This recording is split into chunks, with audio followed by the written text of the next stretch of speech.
Introducing the Poet Life Podcast. Go check it out today on your favorite platforms, including iTunes, Apple Music, and the website, thepoetlife.com.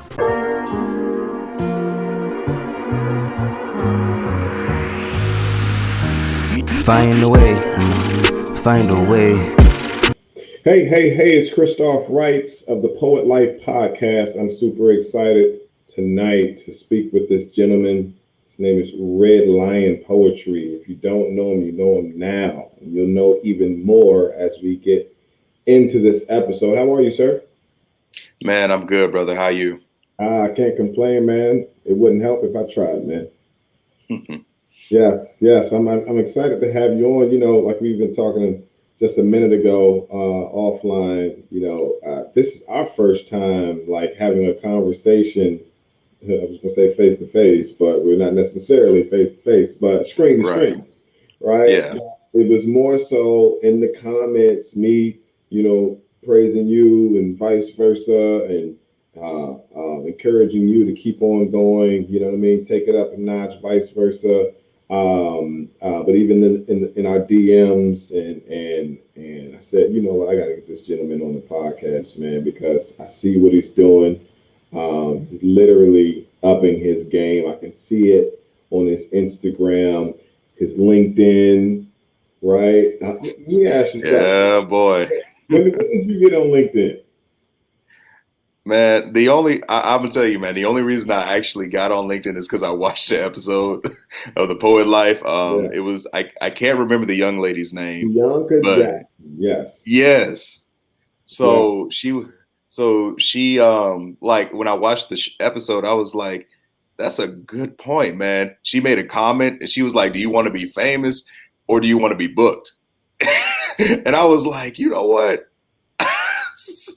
I kind of want to be both, but right now I want to be booked. You know what I'm saying? Right. So, and I'll tell you what, man. I didn't realize how effective it was. Like, so I had this. I got booked to do this. It was a virtual event, and it was for this company in New York, and they booked me out like in 2020, whenever COVID happened. And I had wrote this poem called The Response, and it was about COVID-19. And I didn't really think anything of it at the time. And they randomly, one dude saw it, and then like he reached out to me on LinkedIn. And like I had it, but I never used it because I was like, I ain't finna use no LinkedIn, man. Like, ain't no poets on LinkedIn, you know what I'm saying? Ain't no artists on LinkedIn. And afterwards, like he like sent me emails and stuff like that. And I ended up getting booked. And then when I finally like went back on to LinkedIn because they were like, yeah, man, we tried to reach you on LinkedIn. I was like, what?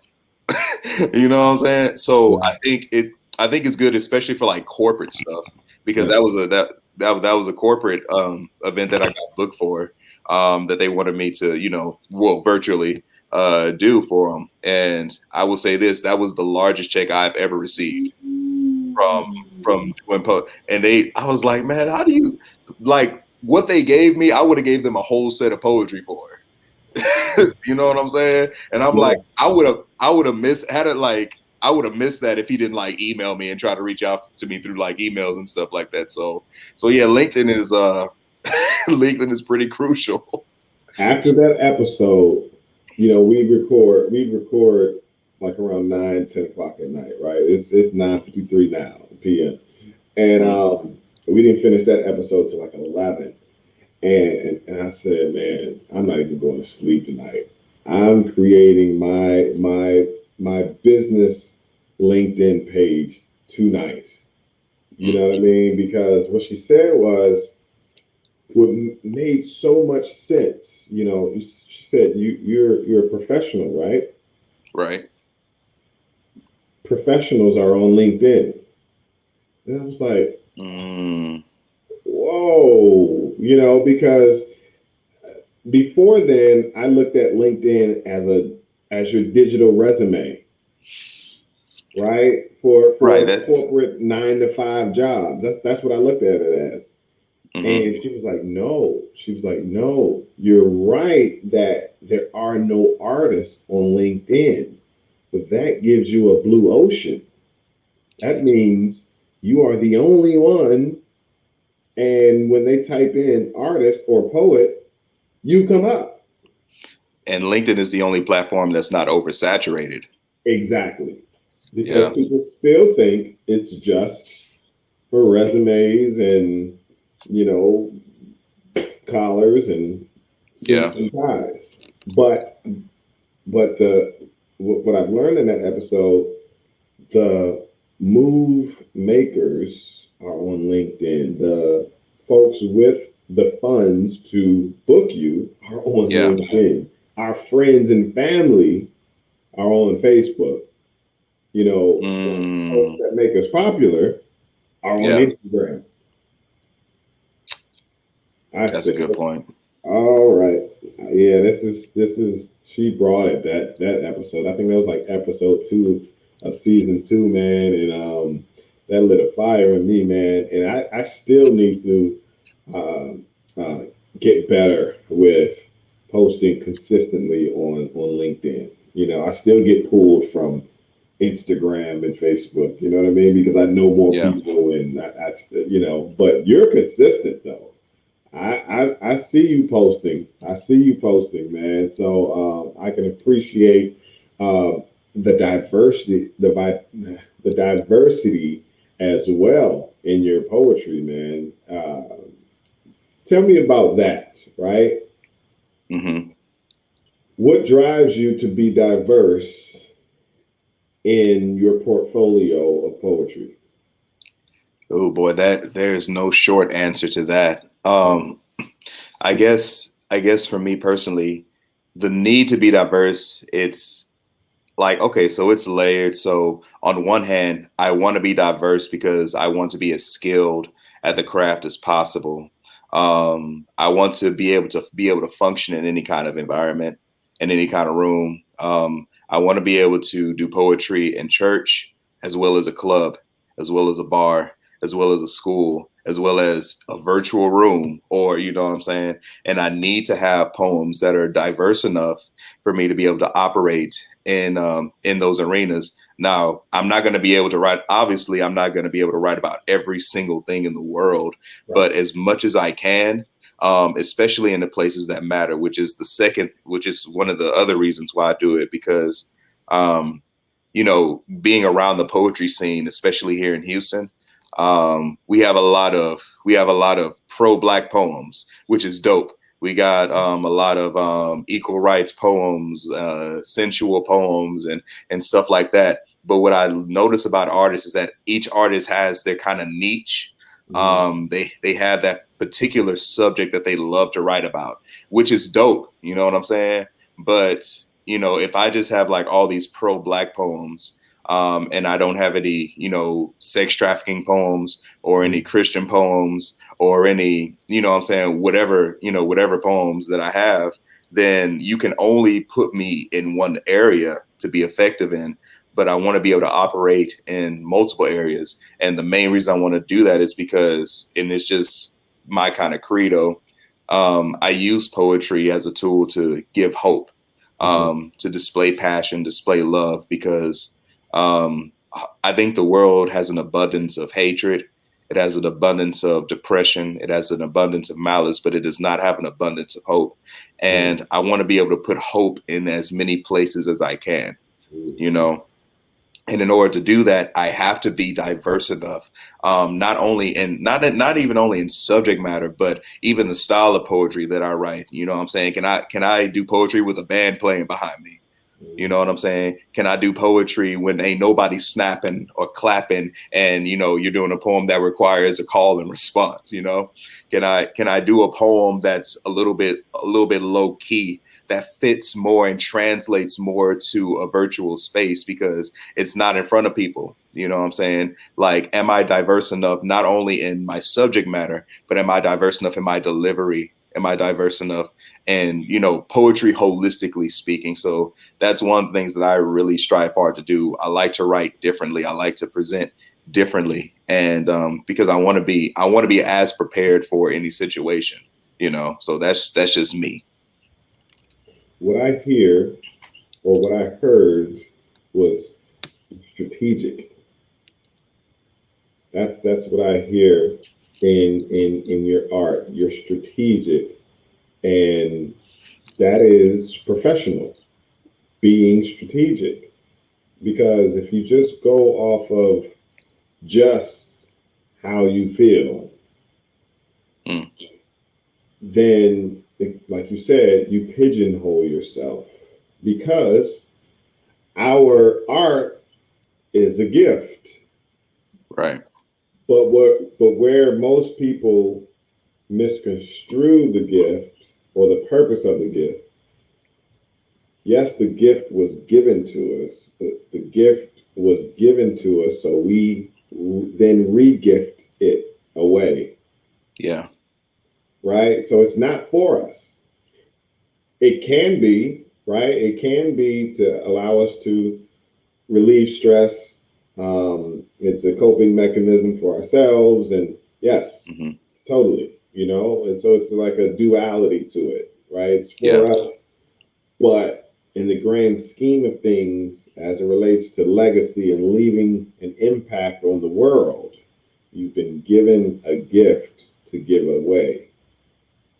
Hmm. And right. And so Good. if you only if you only wrap it for just one set of people, how impactful are you? Yeah, most definitely. Um, I remember, and I think we talked about this a little bit.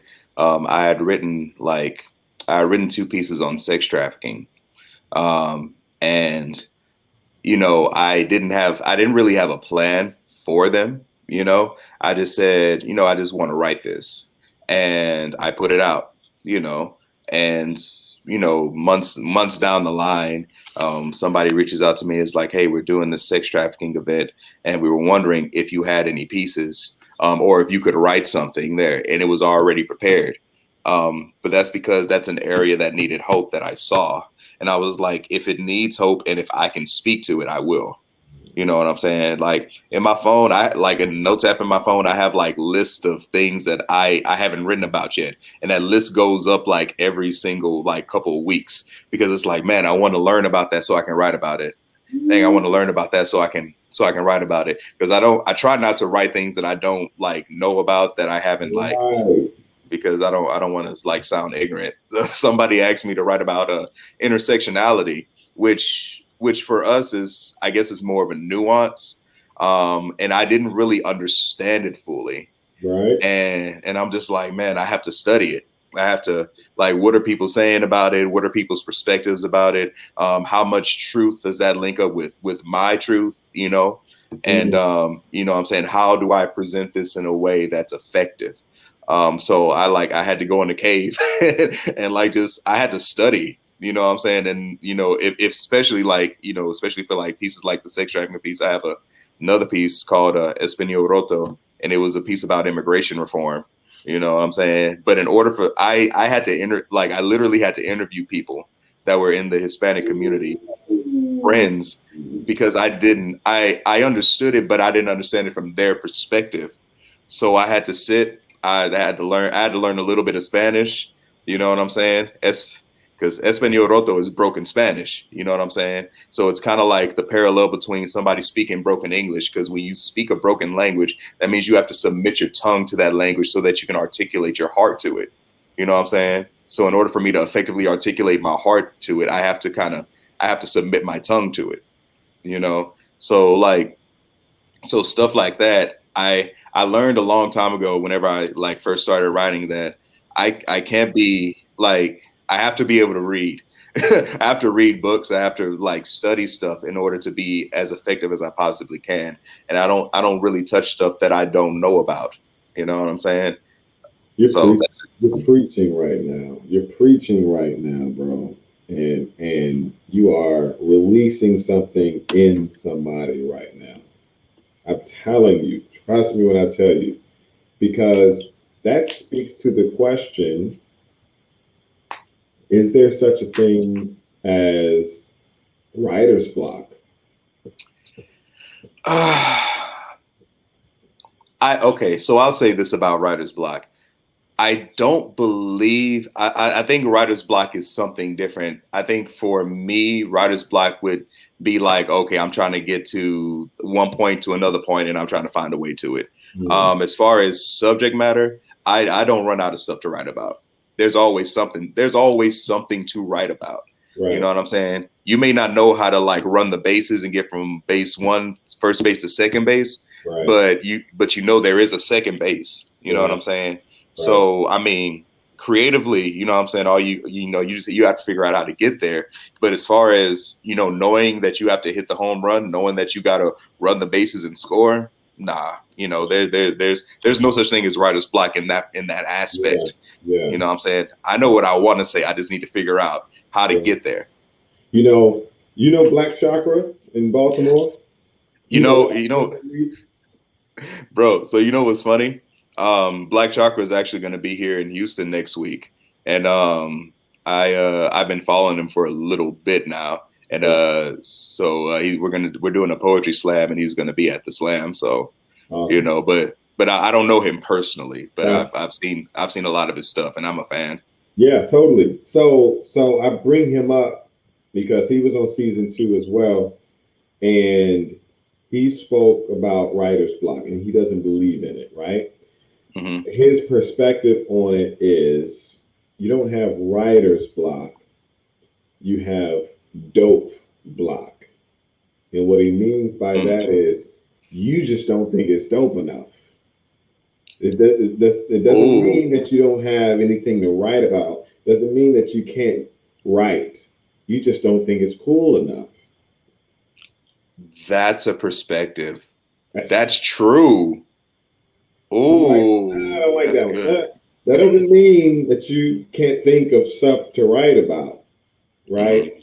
Mm-hmm. But what you just brought up, though, as it pertains to interviewing people and reading, that is another form of, it's a form of informing yourself, and what information does, it inspires. So you just need more inspiration. You need to live more. You need to read more. If I ever had writer's block, it's nothing for me to pick up a book and start reading. Mm-hmm. Because I can get inspired by seeing a stop sign. How many ways can you go with stop sign? About 8 of them. I saw your face. I saw your brain move. As soon as I said stop sign, you're like, oh, you know what I mean? It's a habit.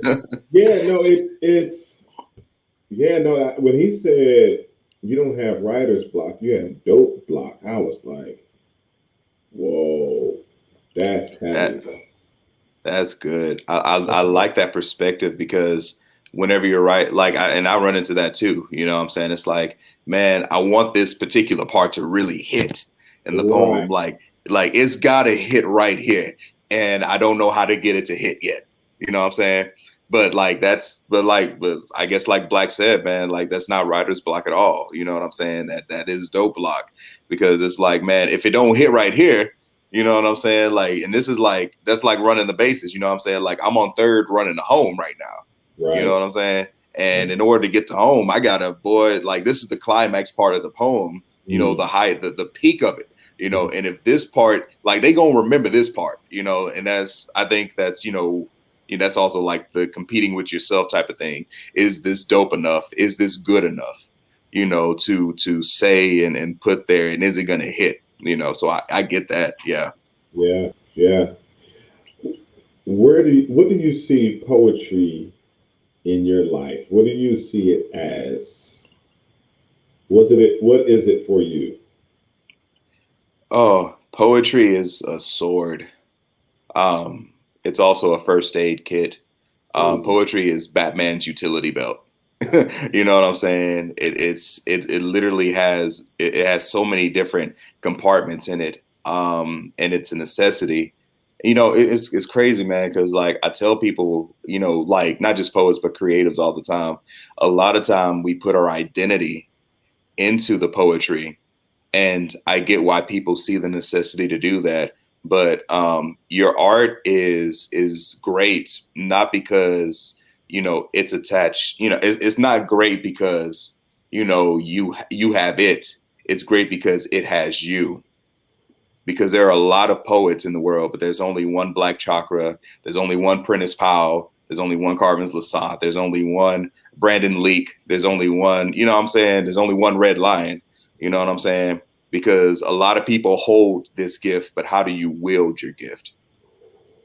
So like, that's what it is, man. Like, it's kind of like looking into a mirror, right? Like, have you noticed how useless a mirror is until you stand in front of it? Because a mirror has no identity until you stand in front of it. You give a mirror identity because you hold the identity. So that's kind of like what poetry is. Is it necessary? Absolutely. Is it powerful? Yes, it's powerful, but it's powerful because you make it that way. Because because you know what I'm saying, you're attached to it, not because it's attached. Boy, you know what I'm saying? I can go into that. I can go into that all day. I love talking about that because, like, man, it's so much deeper than that. You know what I'm saying? It's so much deeper. Like when people say, I heard Slangston Hughes, which is another Baltimore poet. I heard Slangston say a line in his poem, and he was like, "Don't you know that people are the greatest poems?" You know what I'm saying? Like we're poems. You know what I'm saying? It's just, so I mean, yeah, but that just it's just one of those things where it's like, man, I give the gift identity. The gift doesn't give me identity. Yeah. That's good, man. No, Slangston is a beast too. He's a brain. Dog. Kill him, man. He'd be killing, man. Yeah. Sheesh. He's on his own planet, bro. If you all don't know who we're talking about, search on IG Slangston Hughes. Slangston Hughes. Just the name alone. Right? Boy. Yeah. Like the names you wish you would have came up with. Right. I wish I wrote that. Yeah. Slangston is like the MF Doom of poetry to me. You know what I'm saying? Just like his uniqueness and his approach to it is just, whew, that boy is a killer, man. Yeah. Where'd you get your name from, man? Red Lion. Oh boy. Oh, the honest story. So, okay, it's gonna sound really weird. So I was preparing for this young adults conference, youth and young adults conference at my church, and it was poetry. Mm-hmm. And the night before the conference, we had a prayer night. Now I had never been like a super spiritual, as far as like I've never like heard an audible voice from God, or never been able to see things in the spirit or anything like that, like some people can. I've never been one of those people. I'm still kind of not one of those people. But that particular night, while we were in prayer, I like, and it tripped me out. I saw like all of these lions on the inside of this church, and all the lions were on fire, and they had different colored lions. And then there was this one particular lion that came and sat like right in front of me, and it was literally a lion that was burning red fire on it. And I didn't take up the name at first whenever I saw that, because I didn't really know how to process, what that was. I was like, well, what I'm saying, I ain't smoke no weed, so I'm not high. I ain't drink, I ain't drunk, you know what I'm saying? So I mean, I guess, I don't think I'm losing my mind. I'm pretty cognizant, but nobody else sees these lions except me, huh? So that's the honest story about it. I can't tell everybody that though, obviously, because a lot of people, people have different views on spirituality and walks with their own independent deity or God and everything. So it translates differently to a lot of people, but that's where the name comes from. Later on, I discovered that, how significant colors are, that red is in fact, the color of passion, that it is in fact the color of warfare. that a lion represents kingship, authority. It represents a general. So a red lion represents a king that will war, a king that will go out and fight, a king that is passionate. You know what I'm saying? And that's how I believe God views me, and that's how I want to view myself at the end of the day, which comes out in the poetry, because the poetry must come out passionately. It must come out powerfully. You know what I'm saying? Because that's what I believe of myself. Right. Right. That's huge. Do you have a poem for your name? Have you thought about that? I've wanted to write one, but I don't know, like, so for me personally, it's always weird to like talk about myself in such a like, you know, fast, like glorious, like type of, that type of thing. And I tried to sit down and write it, but I don't want it to come off as like cocky-ish, but I wanted to be honest, because I can sit here and I can tell you that's what I think about myself, but it's just really hard for me to write that into a poem for some reason. And you know what I'm saying? So I just want to be able to write that right. I want to write it correctly, to where I'm not belittling myself, but at the same time I'm not like, saying I'm some kind of, you know, God or something. You know what I'm saying? I noticed that with a lot of poets writing, which respectfully, I mean, it's dope though. You know what I'm saying? Whenever you just hear a poet go off and, they say stuff like, like I'm the GOAT and, things of that nature, which is dope, and I love listening to it. It's just hard for me to do that. I want to challenge you, bro. I want to challenge you in that respect and challenge you to change your perspective on that. I get it. You're super humble. I totally get it. But funny thing is, there's significance in knowing who you are, one, Right. knowing your value, and knowing how to control ego. Yeah. Right now, ego does get a bad rep. We know that, but Right. it's not all bad. Yeah. Not all the time. Yeah. It's not all bad, and because ego can serve you positively, you stepping into the room and knowing who you are, I see it as confidence, but ego can also give you strength, in unfamiliar places, Yeah. and you say to yourself, "I'm great." I know my greatness. It's Yeah. not cocky. It's not being cocky. And so I challenge you to take that step and write that poem, but not to think about what someone will think. I think that's the issue. That might be a part of why you feel that you can't write it, because you Yeah. think people will think that you're being egotistical and blah blah blah blah. You know what I'm saying? Yeah. And come at it with your purpose, why you believe you were given the gift to give away, and make those statements. Make those statements, even if you wrote it and it was for you for the longest, and then you built up the confidence to say, you know what, I'm going to perform this, Yeah. and let that either open your show or close your show. Because if you close with it, then you've reaffirmed what you just did. You killed that show. Yeah. Let me let them know who I am.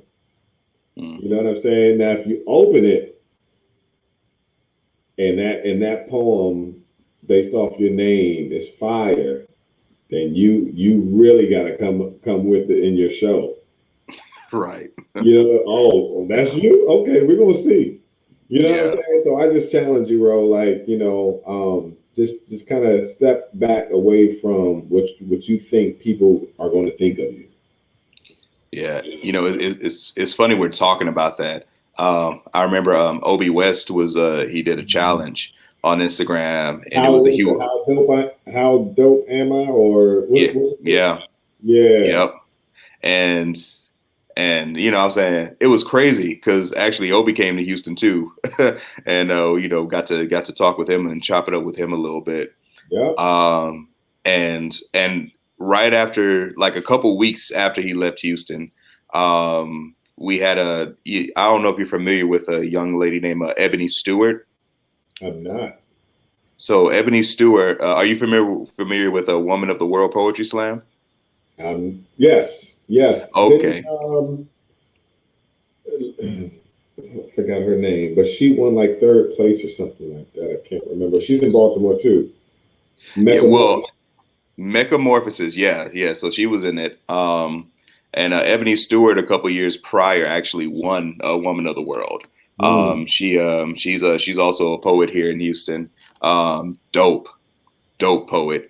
And she was hosting one of the shows that I was at recently, and she actually challenged. She was like, "Poets, write a poem about your name." So this is the third time I'm hearing it. So I guess I got I guess I got to do it. So Yeah, man. man. Yeah, Uh, yeah. Stand in your greatness, bro. yeah, no You doubt, know what I'm man, no saying? doubt. That's a challenge for you, man. That's a challenge for you, man. That's good stuff. I like it, man. Tell me how you find ways to diversify your art, and I'm speaking to the accompaniment, right? I know I saw a video of you and someone with was it guitar or violin? Oh yeah, that was my boy Adam. Yeah. Yeah. And you Hmm. all were in a room, I think. I can't Yeah. remember exactly, but what was your perspective on that? What was your brainstorming idea for that? So that particular that poem was actually a part of a series of poems that I did. And I was doing a series that was 2018, the bottom of 2017, intro 2018, and it was a poetry series called the Reverse series, and it was a series where I would take songs. And I would rewrite the songs or reinterpret the songs as spoken words or as poems. Mhm. So that particular song was John Mayer's "Stop This Train." Um, and I my biggest poetry wasn't always a part of my life. My first actual love was actually music, Mm. and music was one of the biggest parts of my life. I am not a singer at all, but I do love a good story, and I'm a sucker for good writing. And I would take these songs, which were my personal favorite songs, and I was like, man, if only these could be elaborated on a little bit more on a deeper level. And because I have kind of an ear for music and I can understand keys and stuff like that, I was like, what if I do a series? But I don't sing the song, but I interpret the song as a poem as it pertains to me and how does it relate to me. So whenever I was doing that series, I was like, man, it'd be really dope if I got some musicians to kind of help this along and maybe recompose the song, because whenever we recorded, we actually took the song we actually slowed the song down, just so it made sense to the ear and everything like that. So, I did 10 poems. Well, I did 11. I only posted 10. So I posted 10 of those songs, and they were different. And that was just me trying to grow as far as like we were talking about earlier, being able to diversify the poetry, being able to do poetry in different ways. And it's crazy because that was actually one of my most liked videos. You know what I'm saying? A lot of the people that follow me are musicians and singers, so they automatically like, oh, that's John Mayer. You know what I'm saying? And they're like, oh, I've never heard like it interpreted like that before. So, that's where that came from. That was just me wanting to grow, me wanting to see if I can do it, how well I can do it, and what I needed to do to be better at it. You know what I'm saying? Like if I were to record that now, I would record it differently. But I think for the time that it came out and for what it was, I thought that it did what it needed to do, and I thought that it was effective. Got it. Got it. Where did poetry come in for you? Poetry came in for me, man. I guess it came in for me maybe 15 years ago or so, whenever I actually heard poetry for the first time and I thought it was cool. I didn't start so I'm in my ninth year of actually actively performing poetry, going out to events and everything like that. So like this time next year, I'll be in my master year, my 10th year.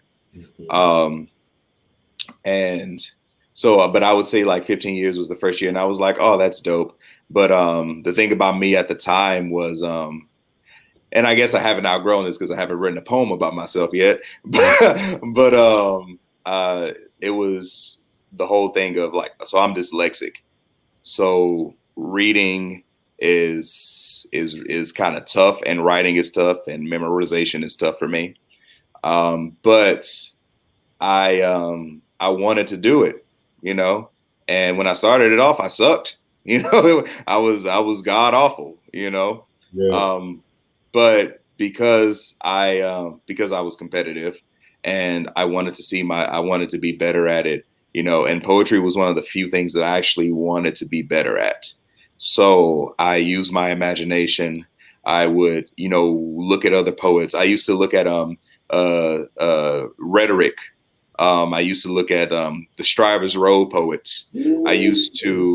I know a lot of people start off with like Death Poetry Jam and everything. Death Poetry Jam didn't come in for me until like afterwards.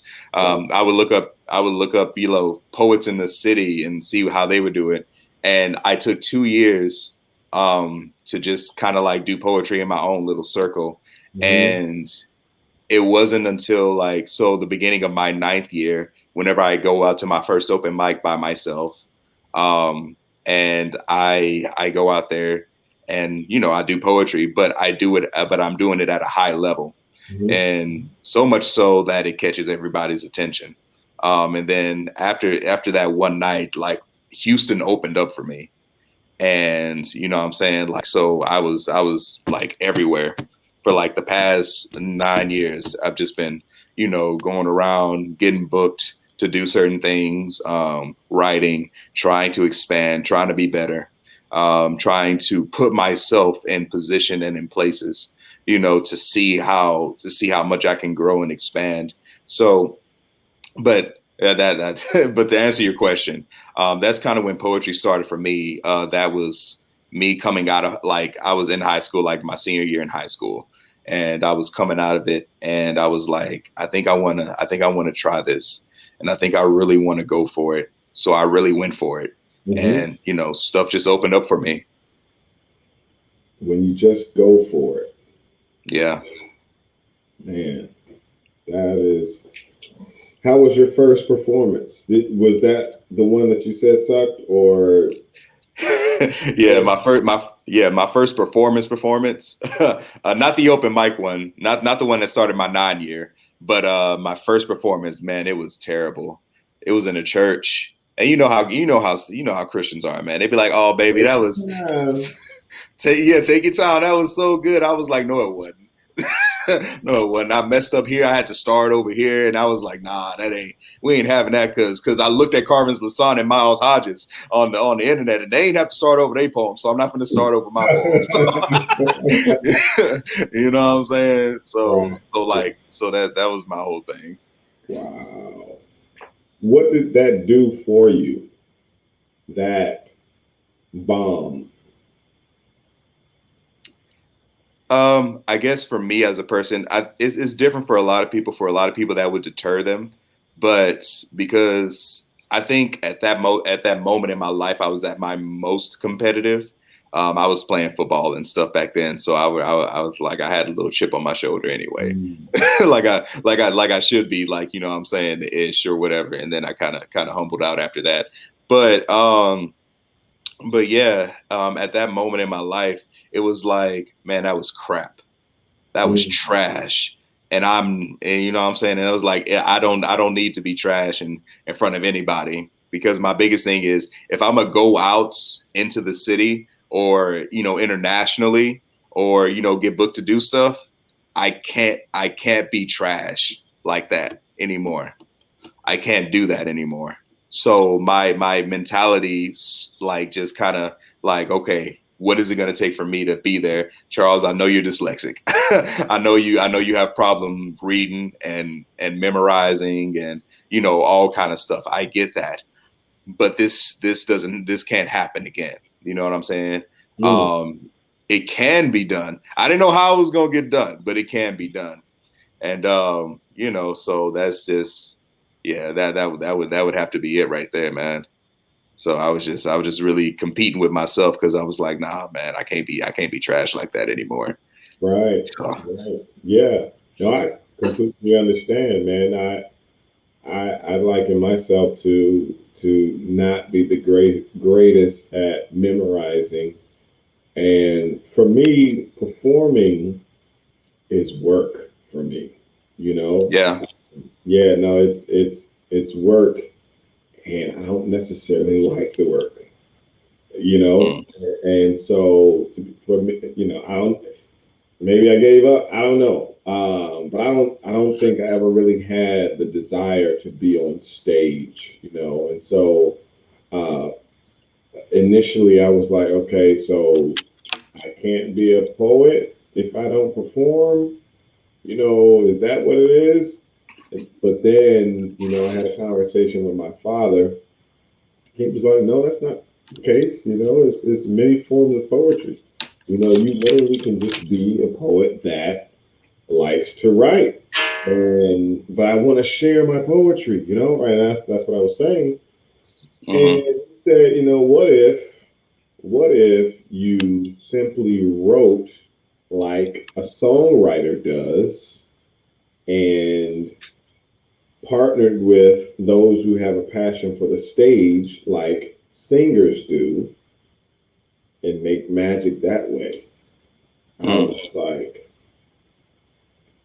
whoa. yeah, man.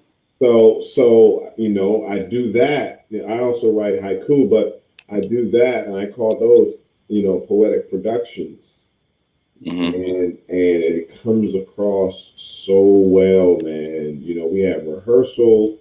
You know, I you know, kind of give direction from what I can kind of see of how it should come across, but I pretty much give them free range, because that's their lane. That they love the stage. They rehearse and practice, you know, how to perform and project and all of that, and it just comes off really well, man. And so I succeeded to that, and I was just like, I think that's where my lane is, and that's the sweet part about poetry, is that you don't have to be pigeonholed, like we said, about the topics, but also the form in which you choose to present your art. Yeah, You know, so absolutely. I really can appreciate that part of poetry. But where do you see yourself taking your poetry? So my goal, my goal, at least by the end of next year, I really want to come out with a poetry album. Okay. Um, I really want to, but I want to do it in a certain way, because I always say this about poetry. I think poetry is the most respected art amongst other artists. Yeah. But to the general public who doesn't have an ear for poetry and doesn't really know about poetry, which is the case whenever I go to most places, it's like, oh man, I didn't realize poetry could do that or sound like that. Every time you know, it never fails. But I want to present poetry in a way that a regular listener can listen to it and get attracted to it and want to go deeper. So whenever they hear a Red Lion album, they go look at Black Chakra's album, you know what I'm saying, which is a Crippler Crossfades, which is dope, by the way. You know what I'm saying? Or they go look at a Brandon Leake's album, or they go look at a Jay Ivy album. You know what I'm saying? And I want to create an album that opens the world for them to do it. So I've been writing and trying to work towards that this year, trying to really get it, because I still want it to be dope. I know people say like, yeah, it's your first project, it's gonna, this and the other. I was like, well, it ain't gotta be.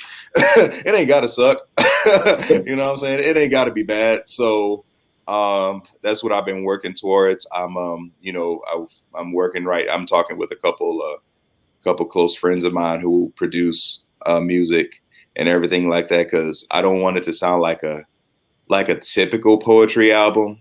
There are a lot of poetry albums that are really dope, but whenever I listen to poetry albums, it's always like a poet, and then they throw the poet's spoken word over an instrumental. Random instrumental. Yeah. You know what I'm saying? Don't make sense. It don't make sense with the poet's voice. You know what I'm saying? And it's just, I don't want it to be that. You know what I'm saying? I want musicians. I want singers singing harmonies in the background.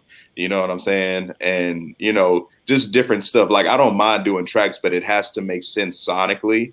It has to be appealing to the ear.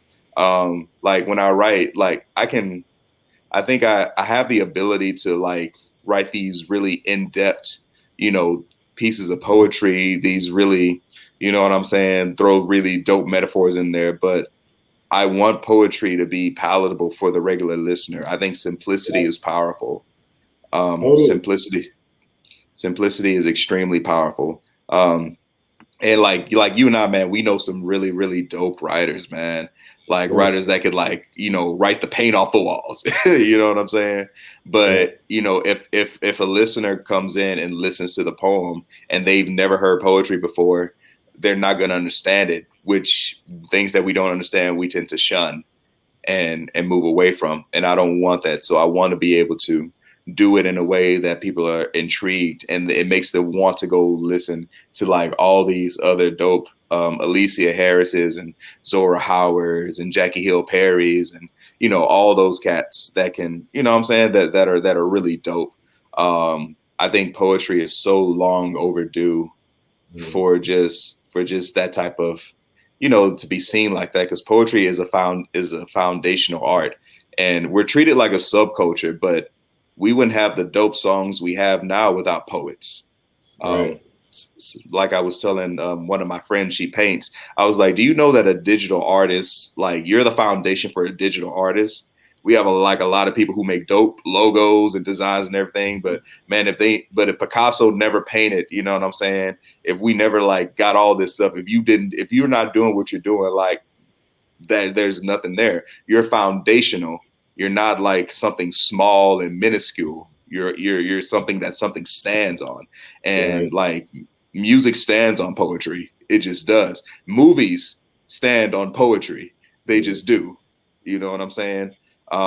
So I mean that's just my thing, man. I feel like poetry is just so broad and so massive, but people don't really give it the respect that it deserves. So I just want to be almost like a gateway for them to like see how dope poetry can be. And then whenever they get into the gate, they can see like all these incredible poets and artists that just that have really been killing it.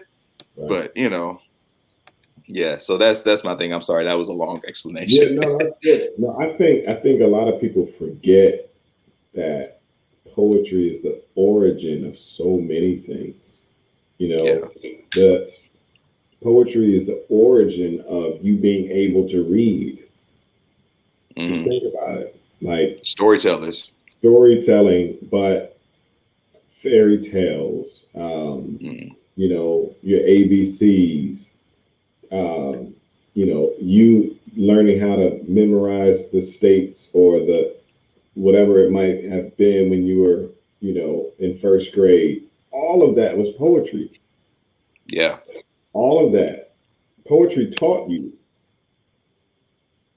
You know what I mean? Yeah. And because without it, it was super hard to remember uh, some certain terms and phrases and statements and quotes. Hmm. But because you put a rhythm to it and you kind of rhymed it a little bit, you were like, okay, now I got it. You know what I mean? Like poetry is the origin of so many things, man. You know, and you were just talking about poetry albums. I want to stretch poets, you know, because we hear so many things when it comes to poetry, a lot of stereotypical, you know, things, and you know the cadence, the whole spoken word cadence. Um, uh, but what if it wasn't a poetry album? What if it was a audio book, It could be which an gave audio book. way, which gave way to your spoken word, and yes, incorporating, you know, sound effects and things of that nature. Um, and so it's like, cool, if you want to do the album, do the album, but know that you also have another option as well. Yeah. Yeah. I think it depends largely on the artist, um, and the vision and everything. And just where you want to go. Yeah. I say album for me just because, like I said, like my ear is more musical, and I can see where poetry fits Hmm. into certain things. You know what I'm saying? So that's why like an album is just heavy for me. But I think an audiobook, a poetry, a spoken word audiobook, man, it's crazy because Brandon was just talking about this on his Instagram about like the Grammys and Hmm. how there's a whole spoken word category, but no spoken word artist like really wins that category. We talked about Michelle Obama, and Michelle Obama ain't doing no poetry, man. She's literally like doing the audiobook deal or whatever. Um, and I think that that's another branch of it, and that's Hmm. another avenue. What if poets not only did poetry albums, but they did audiobooks too, and then Hmm. still were able to take over that category? You know Right. what I'm saying? Yeah. Because the category is spoken word, but it's mostly given to like authors and people of that nature. But poets haven't. I can't remember the last time I've ever heard of a poet winning the spoken word Grammy. I know Jay Ivy has a Grammy. I think he is. I don't know if he was the last poet to like win something like that. But anyway, but yeah, man, but I agree with you. I think that's just another branch and another avenue to push poetry and to push it further. Yeah. No, I want to make sure that poets know they have options, you know? Yeah, absolutely. Because for the longest they didn't think they had options. They just knew they had open mic, they had chat books, they Yeah, had church, you know, and right. And so yeah. I want them to know that they're more than their poems. Hmm. Poets are more than their poems. Poets are copywriters for marketing firms. Yeah. Poets are just good with words. You know Mm. what I mean? And so, Mate, that's good, man. you hear me? Commercials, man. That's what I'm trying to explain here. Yeah. When you rearrange the the way you say something, you rearrange the way you see something. Mm. So saying that you're more than a poet, you're more than the poems that you write, then gets you starting to think, okay, I'm very good with words. Who needs someone that's good with words? Schools. everywhere actually. News reporters, everybody, man, speech writers, speech writers. or speakers need poets to write their speeches, right? Right. Because you hear all the time that was so poetically written. Mhm. What if it was written by a poet? Right, man. Don't y'all do that though? Y'all do that like keynote poets? Don't That's y'all what do I'm keynote trying to tell poets? you. Yes, sir. Man, bro. Commercial was about, man. I mean, just Mm, think about it. Just think about it. Because my thing is this: if a public speaker, if a comedian, who else stands there on stage and just talks in front of a large audience? If those people can command an audience, how and why can't a poet?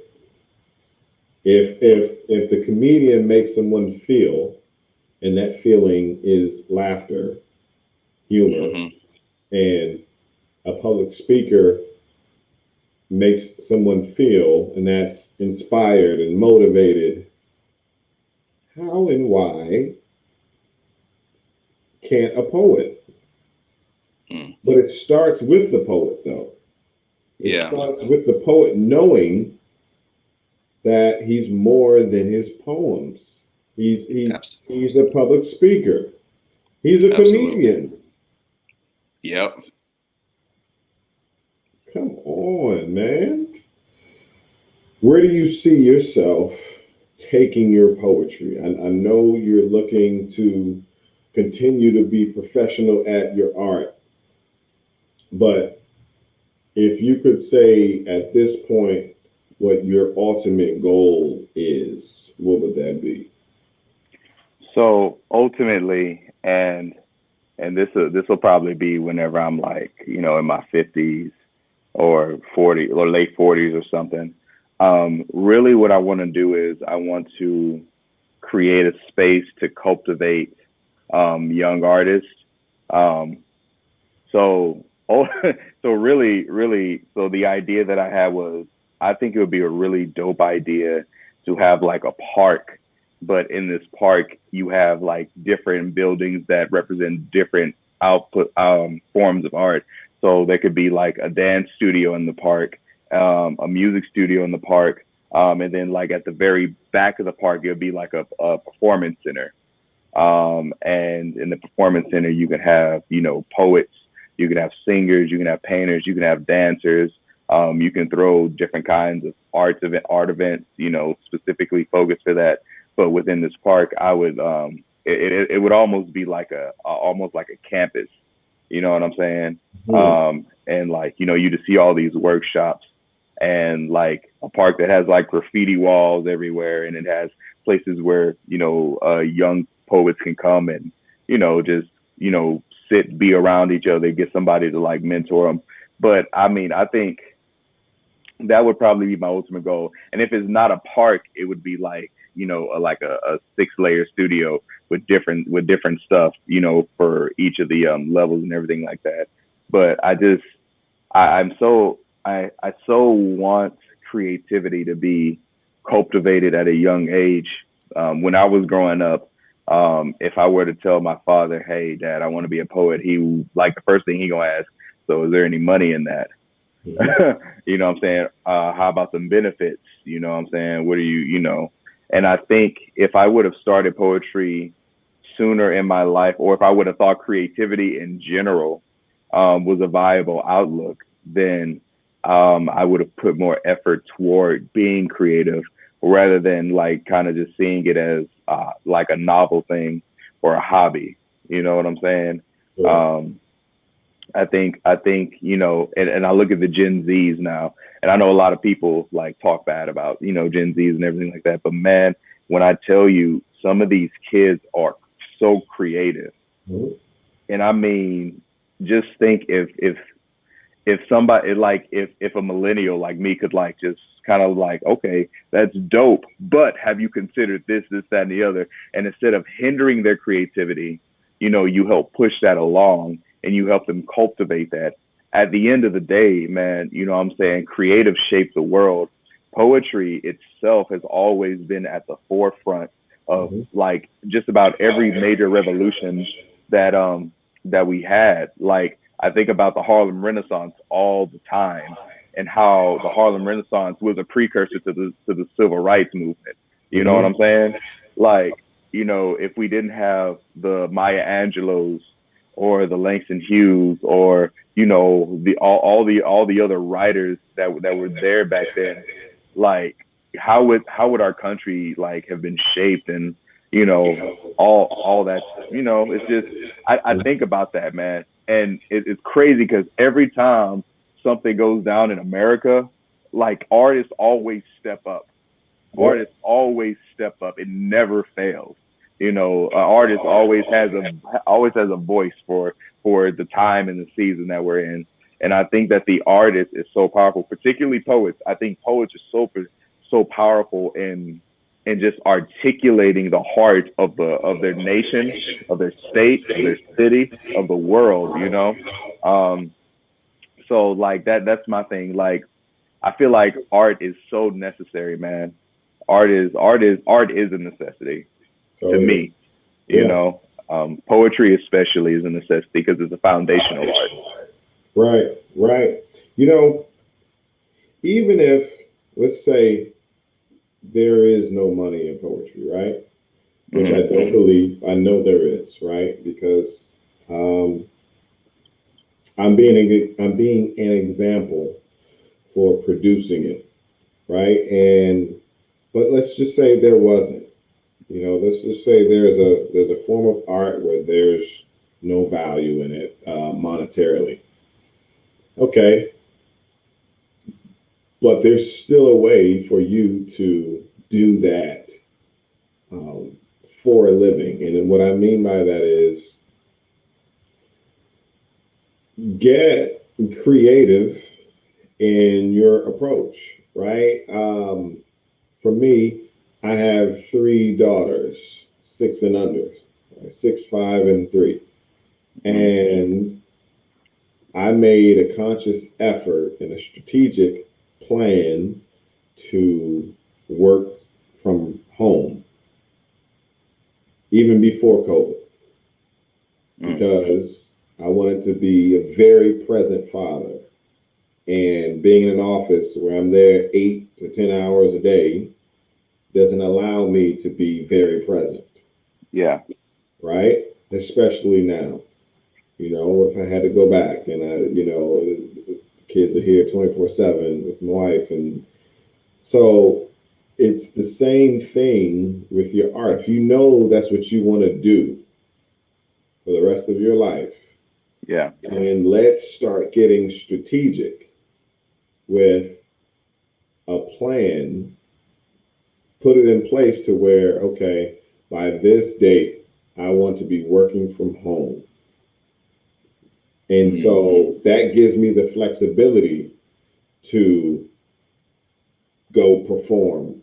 Working from home means you're working from your laptop. Yeah. Right? So if you're booked to perform in another state, take your laptop, get booked and perform in another state. You can still work your 9 to 5. Right? So I never shun a 9 to 5. I have a 9 to 5. But again, I work from home. I'm able to be flexible. If I want to go work at a Starbucks, if I choose to, if this office, this box becomes too small for me, you know what I mean? I can go to the library, right? I'm not restricted to an office. Right. Right. So it is you making the choice and the decision of what you want to do. You literally can create the life you want to live if you sat down and wrote some things down. And you can be that poet where you want to go from city to city, and you still have a 9 to 5 with the benefits, like the father asked. Yeah. Yeah, man. Yeah, I feel the same way. I think I think if you have a dream to do something, especially an artistic one, I feel like there's nothing wrong with a 9 to 5 as long as it fuels what you're doing. As Mm-hmm. long as it, like, if I'm working a 9 to 5 at, a McDonald's or something, that McDonald's money is going directly into my bills and poetry. Mm-hmm. You know what I'm saying? So like if I'm working a 9 to 5 job, what makes it bearable is the fact that I know that this is going towards my my bottom line. You know what I'm saying? So like I agree, man. Like I don't think there's anything wrong with it. Now if you're miserable doing it, then Right. you know. Yeah. But as Yeah. long as it as a necessity, as a function, you know what I'm Sure. saying? Sure. But even outside of a 9 to 5, what if you became an investor? What if you became a real estate investor? Right. Is And there. created cash flow for yourself, and you get that mailbox money. Yeah. Hey, man, because I know some But cats. you have to spend some time and read some books, get a mentor, learn how to get into real estate. Yeah. You know what I mean? And so now you have constant cash flow on a monthly basis where you can do your poetry for a living. Mm, But there is no box, man. You're the box that you're thinking inside of is the box you created. right. Yeah. There's There's always a no different way box to to go think about it. outside of. It's the box your environment creates. Mm, Yeah, man. So not to get too deep into things, but I just really want people to like really open their eyes and know that yes, you can become a professional poet. It is very possible. um, but yeah, man, I just love this conversation, and I'll continue to watch you grow in your art, man. And what's your next move, man? Again, every time I see you, you're doing something different. When I see you, I mean in your videos, you're thinking different. Like you said, you're not competing with anyone else. You're competing with yourself. yeah. Yeah. What gave you that perspective? Man, when you're given something to steward over, you have to give it your all. You have to do your best. I was in my meditation group, and we were talking about the difference between mastering something and nurturing something, specifically mastering your mind versus nurturing your mind. When you master something, you put your foot on it. You know what I'm saying? When you're mastering something, you make it submit to you. When you're nurturing something, you're growing it. It's like I'll use your baby girls for an example. You're not trying to master your baby girls. You're nurturing them. You're nurturing them in an attempt to, like, whenever they grow up, they can't be mastered because you've nurtured them so much. You know what I'm saying? And that's what this world does a lot of times. The world seeks to master a lot of people instead of nurturing a lot of people. I do think there are some things that need to be mastered, but more so whenever you talk about people, and it has to, you have to nurture people. You know what I'm saying? Because you're growing people. You're not trying to put your foot on people. Mm. You know what I'm saying? So that was a really big thing for me. Like just understanding the difference between mastering and nurturing, because you're trying to grow something. You're not trying to, what I'm saying, kill it or stomp it out or make it kneel. Wow. Wow. The difference between mastering and nurturing. That's a whole poem. That one's being written right now. You know what I'm Oh, saying? man. That's one of the many ones. Poets like yourself make my job a whole lot easier. I told you offline that it's a long list that I have to check off before I can choose poets for our clients. Right? We'll get a call and they'll ask, "Do you have a poet that has a poem for this topic or for this theme for our event?" And so, we pride ourselves in saying the reverse. We have poems that can suit your event, performed by poets that deliver uh, with excellence.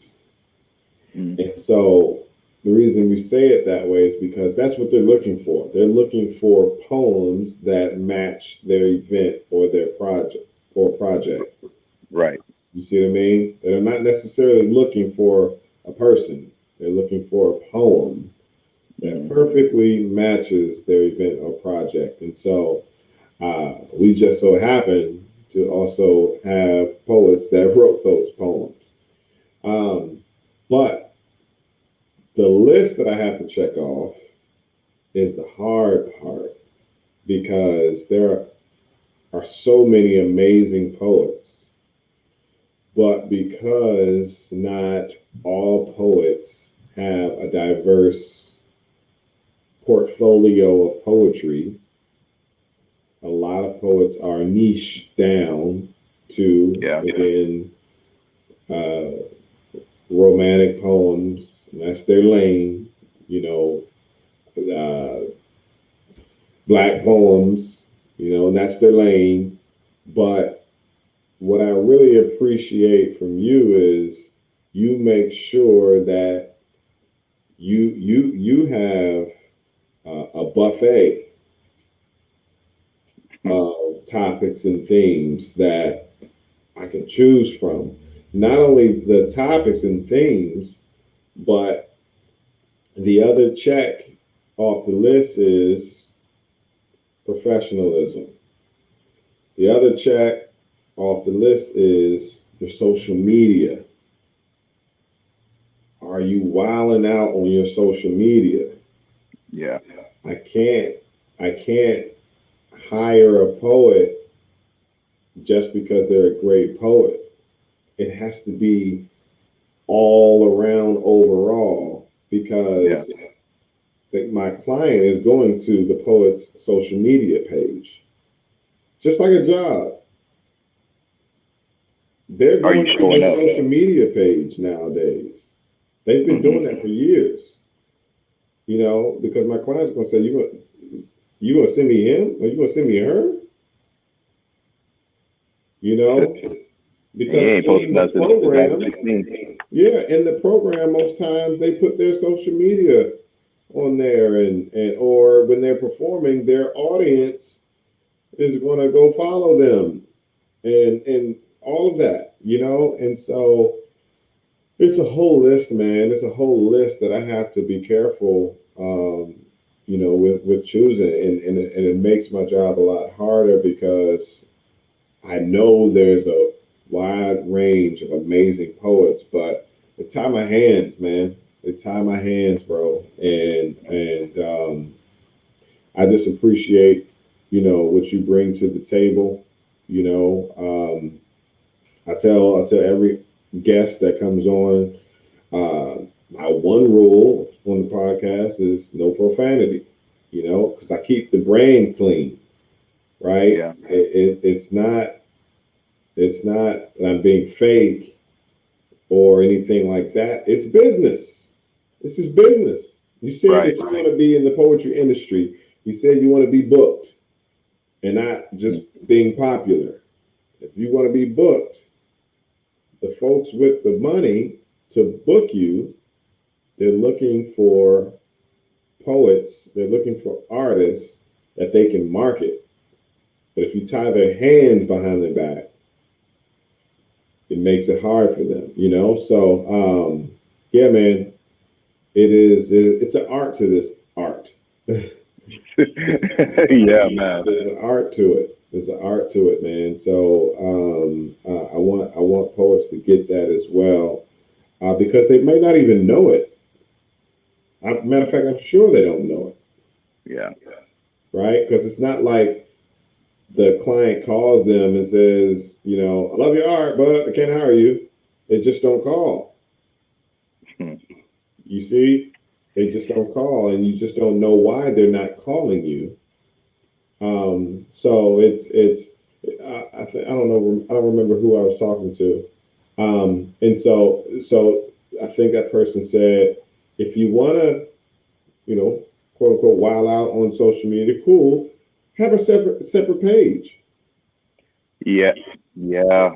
right? Because your artist page is your business page. That's your business, Right. right? So That is keep the the business portfolio. page clean, Hmm. right? Um, it's like in the corporate world, you keep your portfolio professional. Your art is your portfolio. So Hmm. separate the wild stuff from your business. Yep. I think that right there will help somebody. Yeah, most definitely. It's, I mean, yeah, it's like we were talking about before, man. I want to be able to do poetry everywhere. I don't want to be, limited, just because I decided to, cuss here, or, my rhyme scheme requires me to have to say the N word, like, I'm saying 16 times or whatever, which, like I said, like, I think there's a time and place for Yeah, it. sure. But if you're trying to get booked, especially like for a corporate event, what I'm saying, or school, or, what I'm saying, and people be like, man, he is so good, but man, he be saying F this and F that, every other line, Yeah, yeah. you know. You think Amanda Gorman is going to be at the White House in the Super Bowl if her Instagram page is crazy? Come on, let's No. make it practical. Let's make it real practical, because I know I'm getting some rolling eyes right now. You know what I mean? So Yeah. it's being super practical for those that are actually succeeding and going far in it. Just take a look at what they present. Mm. The Carbon, Lassance, and those names that that are doing so much in the industry. Mm. Are their pages? Wow. No, that's their business page. Not at all. Yeah. Their business page. Your business page is supposed to go before you. Mm. People are looking at your page that you don't even know, and they're Yep. making a decision. But I'm not gonna stay there. And I would love for folks to DM and let's have the conversation. But that's business, man. That's business. Yeah. Again, I say this all the time. If you want this to be so true to you, and you want to write what you choose to write and all of that, that is perfectly fine. And that's where the poetry community comes in, right? Which allows you to be yourself and your full self. But Hmm. if you choose to step into the industry and your desire is to be booked, Yeah. then you have to make some sacrifices, man. You got to make some choices, Yeah. So, And I would say this: don't even think about it like a sacrifice. Think about it as stretching. You know what I'm saying? that's good. It's easy to like cuss, bro. It's easy to say things in a certain way. It's easy. Like, I feel like as a writer, like, we're good at, like, I can say F you without saying F you. You know what I'm saying? Like, I feel like I'm a good enough writer to be able to do that. So if I'm expressing anger in a way, like, that's the beautiful thing about poetry, is that you have outlets and different ways of approaching things, creative ways of approaching things. You know what I'm saying? But that's just me. But They. like that was music back in the day. Mm. They said They want to do it, but they didn't say, I want to do it. Right. Right. You know what I mean? They said it without saying it. Mm-hmm. You know what they meant. Yep. It's practical application, man. You know what I mean? Those songs, man. Those songs, man. Nowadays, it's just straight up. Hey, what's up? You know what I'm saying? Come on, at your boy. Slide these DMs, you know what I'm saying? Oh man, awesome conversation, Red Lion, man. What's your oh, do you mind? What's your name, Oh, man? my government name is Charles Ray Patton II. Got you. Okay. So your father is a Charles too, huh? He's a senior. Got you. Good stuff, man. Where you located? You said Houston, right? Yep, Houston, Texas. Okay. One of our brand ambassadors, Young Blood Poetry. He's out in Houston, Texas, man. He's a YouTuber, and he does a lot of reactions to poets, singers, rappers. Everything pertaining to poetry, and he's doing some good work out there, man. I may have to connect you to. I'm not sure how far you all are, how large Houston is, but I would imagine it's not too far. But So funny thing, like whenever Brandon Leak was doing his tour here in Texas, I got an opportunity to open up for him at the Improv, and actually met him, at the show. So we connected at the show, and we actually follow each other. So I get to see some of his reactions on YouTube. Awesome. Oh yeah. Okay. Gotcha. Wait, you met Youngblood? Mm-hmm. Oh, He came to Brandon Leak. He came to the show, and that's where I met him. Yeah. Right. Yeah. Good stuff. Okay. Cool. Small world, man. I love it. That's good stuff. Yeah. No, he's a good dude, bro. Yeah, man.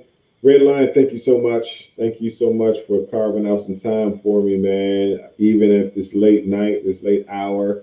Like I said, I have 3 young daughters, man. I gotta put them to sleep, and but still get the job done, right? There's no excuse. So that's another thing I want to come to make sure I come across to a lot of people is I know you have a lot on your plate. I know you have a family, you have kids, you have church, you have 9 to 5, but there's still a way for you to get it done. Absolutely. There's still a way, and one way is to turn the TV off. If you really want to get some things done, I promise you turn that TV off, man, you'll be surprised how much time you have. It's huge, man. So listen, it's Red Lion Poetry. That's his IG. Where are some other ways they can find you? So we mentioned before LinkedIn, Twitter. So I'm in the process of creating a website. I have the URL for it, but you know what I'm saying? So I'm in the process of, doing the website. So that's going to be another way. Also, YouTube, you can find me Red Lion Poetry. I have 62 videos uploaded to YouTube. So it's a lot of poetry to go through, you know what I'm saying? If you want to see where I started from versus where I am now.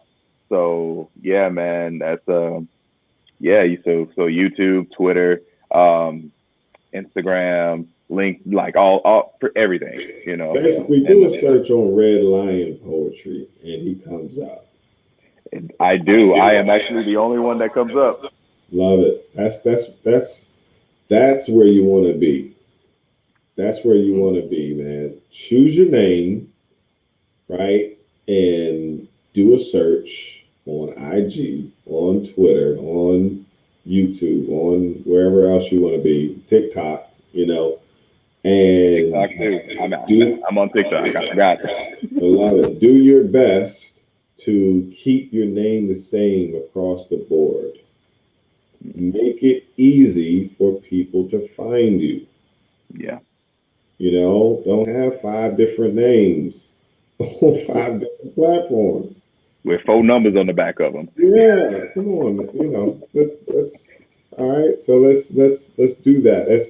That's the fundamentals. That's the first thing you do. When I have a good idea, when I have a good idea that I'm not going to do right now, and I'm gonna put on the back burner for a minute until it's time, I literally get the Gmail, I get the IG, I get the domain, like because because when that time comes, you want to just be able to hit the ground running. But if Yeah. somebody has it and they took it, I'm like, oh man, that messes up the whole program.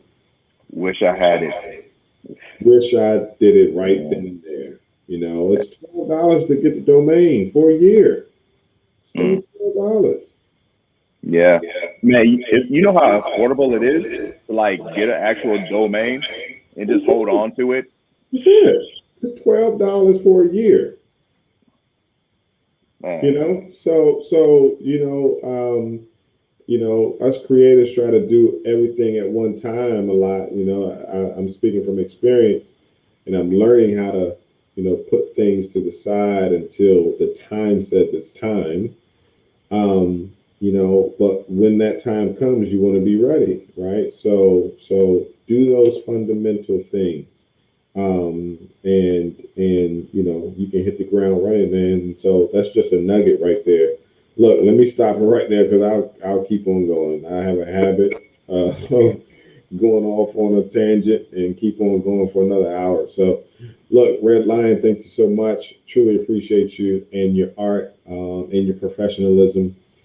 Everybody, check us out at thepoetlife.com. Listen, everybody in the DMV and surrounding areas, July 24th will be the first ever Poet Life Fest in DC.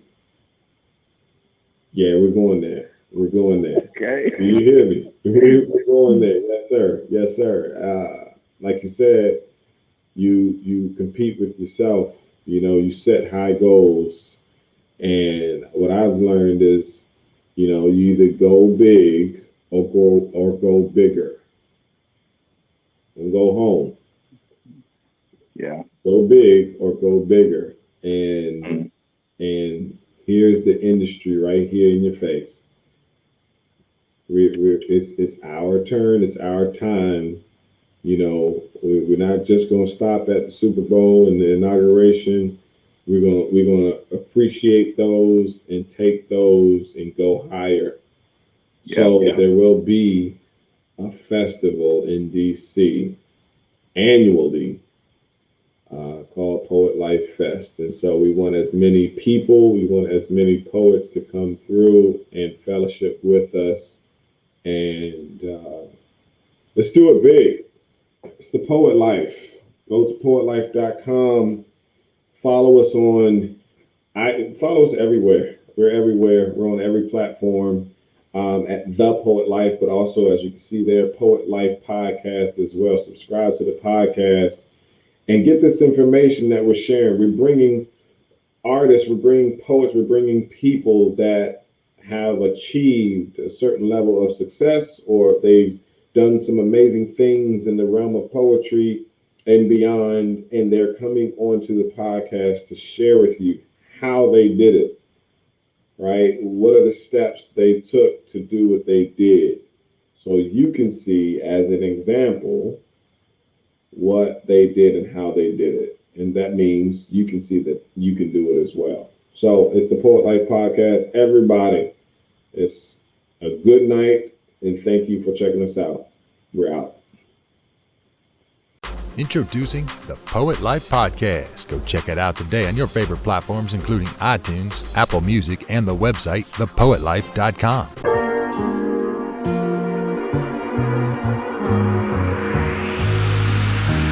Find a way, find a way.